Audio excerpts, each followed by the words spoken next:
नमस्कार दोस्तों, आपका स्वागत करते हैं आपके अपने YouTube channel Anjana study point में। दोस्तों, आज हम लोग केमिस्ट्री 9th के चैप्टर 1 हमारे परिवेश के पदार्थ को कंटिन्यू करते हुए अगले टॉपिक को देखते हैं। दोस्तों, इसके पहले वाले यानी इसके पहले हम लोगों ने वीडियो 1 पार्ट 1 देखा था, जिसमें हम लोगों ने पदार्थ क्या होता है और पदार्थ की प्रकृति क्या होता है इसके बारे में हम लोगों ने अध्ययन कर लिया था। आज हम लोग देखेंगे कि भौतिक गुणों के आधार पर, यानी देखिए सबसे पहले देखिए दोस्तों, पदार्थ का वर्गीकरण। आज हम लोग क्या पढ़ेंगे? पदार्थ का वर्गीकरण।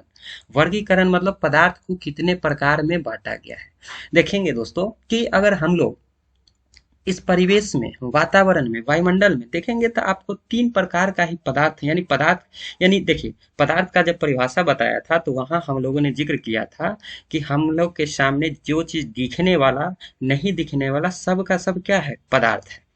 तो आप देखते होंगे तो आपको तीन प्रकार से ही पदार्थ नजर। अगर हम एक अपने शरीर का उदाहरण ले तो शरीर में देखिए, तो शरीर के आपके अंदर हड्डी और दांत है। तो हड्डी और दांत को हम कहेंगे ये पदार्थ का ठोस अवस्था है। शरीर के अंदर देखिएगा, अगर रक्त है तो पदार्थ की द्रव अवस्था है।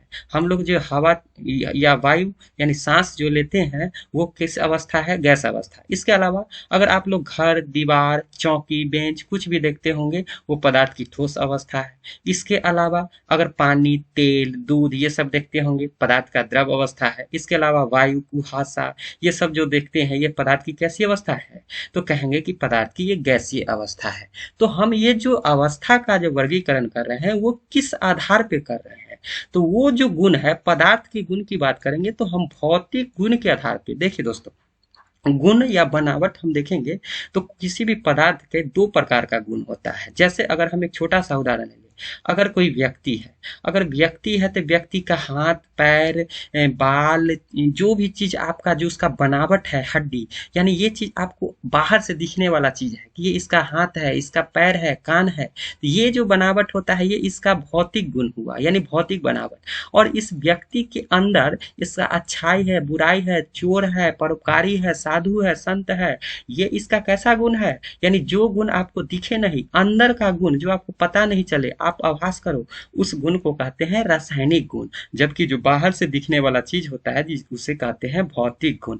तो हम बाहर से दिखने के आधार पे यानी भौतिक गुण के आधार पे पदार्थ का जब हम वर्गीकरण करेंगे तो पदार्थ को तीन भाग में बांटा गया है: ठोस, द्रव और गैस। तो सबसे पहले हम लोग एक एक करके पढ़ेंगे कि ठोस अवस्था किसको कहते हैं। देखिए दोस्तों, अगर हम परिभाषा की बात करें तो ठोस का परिभाषा होता है जिसका आयतन तथा आकार दोनों निश्चित हो। देखिए दोस्तों, ठोस, द्रव तथा गैस का जो को परिभाषित करने के लिए दो पॉइंट पे ध्यान देना होगा, एक आयतन और तथा दूसरा आकार।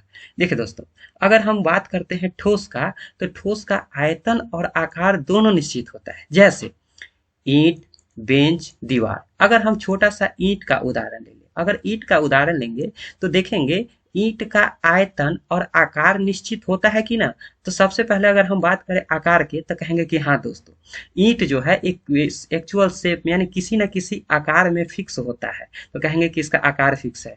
दीवार है, दीवार का आकार फिक्स होता है। बेंच है, बेंच का आकार फिक्स होता है। लेकिन ये आयतन क्या होता है? आयतन कहते कि उसके हैं कि कोई पदार्थ जितना जगह घेरता है तो उसके पदार्थ के द्वारा जो जितना जगह घेरा गया उस घेरे हुए जगह को ही उसका आयतन कहते हैं। जैसे एक बाल्टी में अगर 5 लीटर अगर पानी भरा हुआ है तो 5 लीटर पानी भरा हुआ है तो बाल्टी का जितना हिस्सा वो घेरता है वही तो उसका आयतन है। तो जैसे ईंट, ईंट का अगर दोस्तों, अगर एक ईंट जो है अगर आप इस जगह से दूसरे जगह भी उठा के रख दो तो उसका आयतन हमेशा फिक्स रहेगा।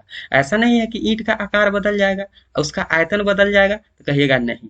तो यही हाल है दोस्तों कि जिसका आयतन तथा आकार दोनों निश्चित हो उसे क्या कहते हैं? ठोस अवस्था। अब ठोस अवस्था का बहुत सारा गुण आप लोग को पढ़ना है कि ठोस का क्या क्या गुण होता है। तो एक एक करके हम लोग पढ़ते हैं ठोस का गुण। गुण नंबर 1 में की बात करेंगे तो देखिए दोस्तों, ये परिभाषा में ही आपको गुण छिपा हुआ है कि ठोस पदार्थ की आकृति एवं आयतन। देखिए, आकृति और आकार दोनों सेम चीज है, दोनों निश्चित होता है। कारण क्या है? देखिए दोस्तों, अगर हम मान के चलिए ये ठोस अवस्था है, ठोस अवस्था में ये क्या है, ठोस अवस्था है, मान के चलिए ईंट है। हम क्या बोले थे, कोई भी पदार्थ है तो पदार्थ जो हो है वो कणों का बना होता है। तो ठोस पदार्थ के अंदर अगर हम एक ईंट का उदाहरण ले तो ईंट जो है एकदम छोटे छोटे कणों से मिलके बना है। कहिएगा हाँ ये छोटे छोटे कणों से मिलके बना। थोड़ा ध्यान दीजिए दोस्तों, ये जो ठोस पदार्थ जो कणों से मिलके बना है, कणों के बीच की जो दूरी यानी स्थान गैपिंग वो देखिएगा बहुत कम है। अगर जो चीज कणों के बीच की दूरी कम होने के कारण एक कण दूसरे कण को बहुत मजबूती से पकड़े हुए रहते हैं। तो यही कारण है कि एक कण दूसरे कण को मजबूती से पकड़े रहने के कारण उस एक कण दूसरे कण इधर उधर छिटकता नहीं है, भागता नहीं है। या अगर इधर उधर नहीं जाएगा तो उसका आकार हमेशा फिक्स रहेगा, यानी उसका शेप कभी भी गड़बड़ नहीं होगा। और आयतन यानी कि अगर अंतराण्विक स्थान कम होता है, इतना उसका आकर्षण बल क्या हो जाता है, ज्यादा, यानी एक कण दूसरे कण को मजबूती से पकड़े हुए रहते हैं, वही बल को कहते हैं आकर्षण बल। यानी कि अगर हम ठोस का पहला गुण की बात करें तो ठोस पदार्थ का आकृति एवं आयतन निश्चित इसलिए होता है क्योंकि ठोस के कणों के बीच स्थान बहुत कम होने के कारण एक कण दूसरे कण को मजबूती से पकड़े रहते हैं। दूसरा, ठोस पदार्थ का घनत्व उच्च होता है। सही बात है दोस्तों। घनत्व किसको कहते हैं, घनत्व का अगर हम परिभाषा देंगे तो घनत्व बराबर होता है द्रव्यमान बटा आयतन। ऐसे नहीं समझिए, घनत्व नाम से स्पष्ट है, घना घना, यानी जो चीज जितना घना घना उसका घनत्व उतना ही अधिक। अगर हम ईंट की बात करें तो देखिएगा ईंट का एक कण यानी प्रत्येक कण एक दूसरे के बहुत नजदीक होता है। बहुत नजदीक होने के कारण ये बहुत घना घना है, यानी हम बोलेंगे कि ये इसका घनत्व क्या है, ज्यादा है। अगर हम द्रव की बात करेंगे यानी अगर हम आप पानी का बात करेंगे, देखिए पानी का एक कण दूसरे कण से थोड़ा दूरी दूरी पे रहता है, यानी इससे कम घना होता है। तो वही ईंट और पानी की तुलना करेंगे तो कहेंगे कि किसका घनत्व ज्यादा, तो कहेंगे ईंट का। और ईंट का घनत्व ज्यादा अर्थात ईंट पदार्थ की कौन सी अवस्था है, तो कहेंगे ठोस अवस्था है। यानी जिसके कण ज्यादा घना घना उसका घनत्व क्या होता है, ज्यादा। तो ठोस पदार्थ का घनत्व भी ज्यादा होता है। ठोस पदार्थ का द्रवनांक एवं क्वथनांक भी उच्च होता है। देखिए दोस्तों, द्रवनांक, द्रवनांक एक फिक्स टेम्परेचर होता है, यानी वह तापमान जिस पे कोई ठोस द्रव में बदलना शुरू हो जाए। जैसे अगर हम एक छोटा सा बर्फ का, मान के चलिए बर्फ का टुकड़ा है, तो बर्फ को पिघलने के लिए बर्फ को जब टेम्परेचर देते हैं तो वो क्या बनने लगता है, पानी बनने लगता है। तो कितना, यानी एक फिक्स तो तापमान है ना, तो उस तापमान को ही कहते हैं हम लोग द्रव मेल्टिंग पॉइंट यानी द्रवनांक। यानी कि द्रवनांक कोई भी पदार्थ, यानी कहने का अर्थ है कि ठोस को ठोस से अगर टेम्परेचर दे के आपको द्रव बनाना है और द्रव से आपको क्या बनाना है, गैस बनाना है। यानी कि गैस कब बनता है कि पहले खौलाइएगा, तो खौलाने के बाद वो वाष्प में बदलता है तब तो गैस में बदलेगा। तो कोई भी ठोस पदार्थ को द्रव उसको गलाना है या उसको खौलाना है, इसके लिए आपको टेम्परेचर बहुत ज्यादा देना होगा। नॉर्मल अगर लोहा की बात करें तो लोहा को आपको गलाने के लिए बहुत ज्यादा तापमान की जरूरत है, और उसको अगर वाष्पित भी करेंगे तो उसके लिए भी आपको बहुत सारा टेम्परेचर, इतना टेम्परेचर, बहुत ज्यादा टेम्परेचर की जरूरत होती है। इसे ही हम लोग द्रवनांक, यानी जिसको गलाने के लिए जो तापमान वो द्रवनांक, खौलाने के लिए जितना तापमान उसको क्वथनांक कहते हैं। इसको हम आगे हम लोग देखेंगे द्रवनांक और क्वथनांक के बारे में।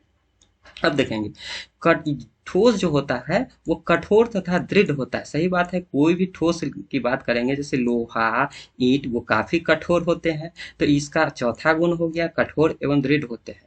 उस अगला पॉइंट है ठोस पदार्थ असंपीड्य होते हैं। देखिए दोस्तों, एक संपीड्य होते हैं। संपीड्य उसको कहते हैं कि जिसको दबाकर, यानी जिसको दबाकर उसके आयतन को घटाया जाए उसको कहते हैं संपीड्यता। क्या किसी ठोस को आप दबा के उसके आयतन को कम कर सकते हैं। मान के चलिए अगर ये ईंट है तो क्या आप इसको हाथ से दबा के इसके आयतन को कम कर सकते हैं, तो कहिएगा नहीं।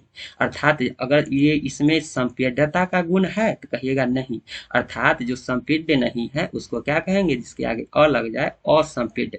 यानी कोई भी ठोस पदार्थ जो होता है वो असंपीड्य होता है, क्योंकि इसको दबाकर, यानी कि इस पे बाहरी दाब लगा के उसके आयतन को घटाया या बढ़ाया नहीं जा सकता। लेकिन एक अपवाद में रोटी, यानी पाव रोटी जो होता है, ब्रेड क्या होता है, ब्रेड को आप दबाव दे के उसके आकृति को, यानी उसके आयतन को घटा या बढ़ा सकते हैं, तो ये अपवाद में आता है, लेकिन पुनः पाव रोटी भी अपने शेप में ही आ जाता है। अगला गुण होता है ठोस पदार्थ में बहाव की प्रकृति नहीं होता है। यानी कहीं भी देखे हैं कि ठोस पदार्थ में आप बह जाइएगा, यानी लोहा में बहने की प्रवृत्ति होती है, फ्लो की प्रवृत्ति होती है, तो कहिएगा नहीं, तो ये ठोस का गुण है। उसके बाद ठोस पदार्थ को गर्म करने पर उसका प्रसार या ठंडा करने पर उसका संकुचन बहुत ही कम होता है। जैसे कोई भी ठोस पदार्थ है, तो अगर ठोस पदार्थ को अगर किसी भी चीज को गर्म करते हैं तो वो फैलता है, लेकिन अगर हम ठोस पदार्थ की बात करेंगे तो नहीं ज्यादा वो फैलेगा,